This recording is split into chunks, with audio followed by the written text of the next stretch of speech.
Oh, hello there. Yes. Well, it is Sunday. Yes.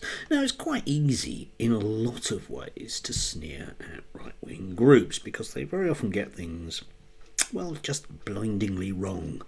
Very, very simply. Amazing to think that Turning Point still has nominally the backing of Conservative MPs and is supposed to be a group dedicated to free speech on university campuses. They've kind of let that one go somewhat in exchange for shouting outside pubs about drag queens. But yesterday afternoon, on my Twitter feed, I just basically was fed with a whole lot of right-wing cant. I'm using the phrase right-wing when I really mean something else, of course. And to my way of thinking, it's indistinguishable. The mainstream media, realistically, is indistinguishable from fascist groups. So, for example, we had the New Culture Forum that decided it wanted to, show some support for that embattled person that is Douglas Murray. Why is George Floyd a household name when almost no one can name a single girl killed by the grooming gangs? Well, I don't know, Peter. It's probably to do with, the media. And, Darren Grimes doing the whole Islamophobia thing, of course. Yes, I mean, you mustn't have a call to prayer at the beginning of things like, I don't know, in Parliament, maybe, Darren? No, obviously not. Turning Point, once again, of course, which has managed to melt down at the idea of there being languages other than British on British railway stations and other places. But, speaking to someone who's been in London an awful lot in the last 60 years, it's not uncommon, of course, but it's nice to get a bit of, kind of fear of foreign sexuality in there as well. As I say, Turning Point UK, still supported by Conservative MPs. Yesterday we had Tommy Robinson's latest movie, which was screened to a whole bunch of patriots. Yes. Again, you can see the kind of sexual paranoia there is there. Britain First themselves, good old Paul, yeah, okay, they will post up stuff, of course, stating very, very categorically that they're not racist, they just don't like Islam. And then they post up things that are just bluntly racist. Of course they do, because we're all worried about the boats. I mean, think about the British Democrats that were out leafleting yesterday, well done lads, etc. But, Carl Benjamin, well-known centrist in his own words, sensible centrist, who very much is basically saying the same thing. These foreigners, they come here and they just get given things. Sounds very similar to what lots of groups who tended to shout at left-wingers in the streets were saying when I was growing up. I remember the NF very well, Carl Benjamin.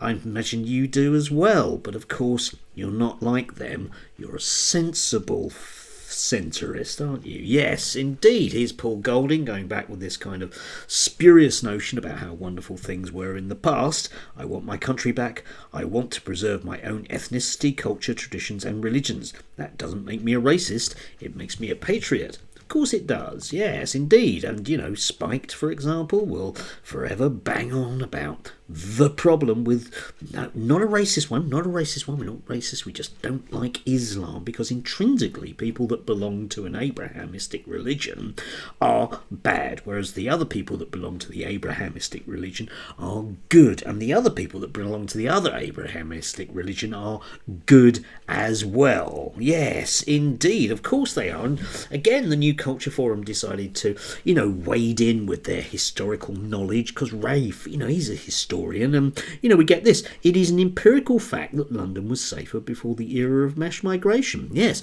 well, I've done some digging in terms of statistics. And if you actually look at the statistics from basically about 1960 onwards up until say about 2020, you get a homicide rate of about 10 per million. It bumps around. In the 60s it was slightly lower than that. In the 90s it was a bit above that, and it kind of goes up and down for a wide variety of different reasons. Not to do with mass migration, actually. Empirical people. Yes, indeed. And of course, if you ask the New Culture Forum where's the most dangerous place to live in the UK, they will say London. But it isn't. It's actually Belfast, followed by Glasgow.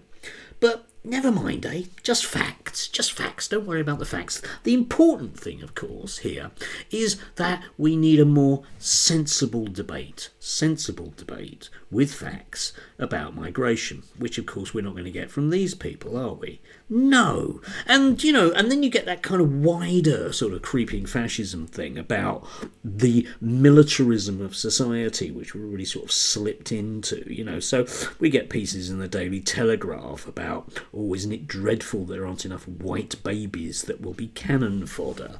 Yes, indeed. And, Steve Eddington from the Daily Telegraph, very much so, worried that there's too many gay men in the army.